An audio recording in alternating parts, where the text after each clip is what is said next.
Sarah from AverageBetty here, and I'm making Easter egg potatoes. This springtime, let's think outside the Easter basket. I'm turning twice-baked potatoes on end, and I'm cutting green onions the fancy way. Let's make Easter egg potatoes. I've got a big bowl here and some Idaho russet potatoes. These are smaller, about 7 or 8 ounces. A little drizzle of olive oil. Alrighty, here's a baking sheet.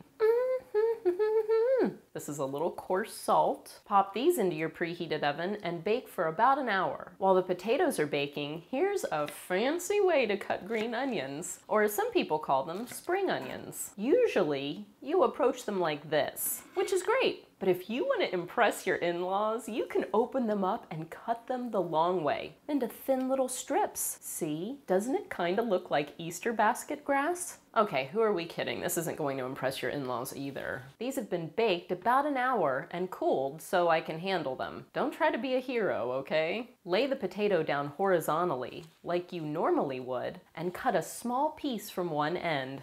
That gives a level area for the spud to sit upright. Then, with a sharp knife, carefully cut a jagged line about 3/4 of the way to the top of the potato. And see? Now you have a lid, or the top of an egg. With a small spoon, this is a baby spoon, hollow out the inside. Don't feed this to the dog, you're going to need it. And don't go all the way to the bottom. And don't make the walls too thin. And don't leave your dishes in the sink. Gosh! So you do this to all your potatoes and set them aside for just a moment. Here's a bowl, and here are the potato innards. See, I told you you'd need this stuff. Here's a little butter, salt, pepper, here's some sour cream, and a fork. Mash this up. This is some shredded cream Havarti cheese.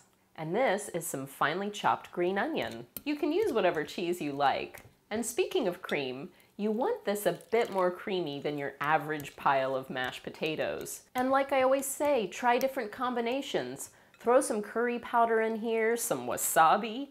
Heck, throw some little pieces of lobster in here. That would be delicious. Okay, here's my trusty baking sheet again.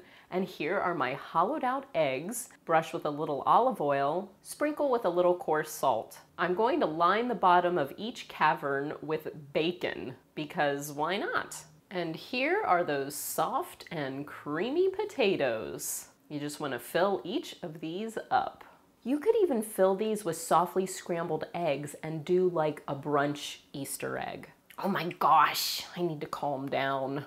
Here's a little more of that shredded cream Havarti.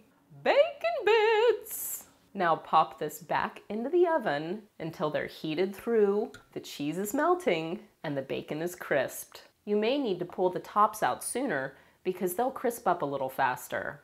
Here's that fancy sliced spring onion. You kids stay off my lawn! Here's some sour cream and some more crisp bacon bits.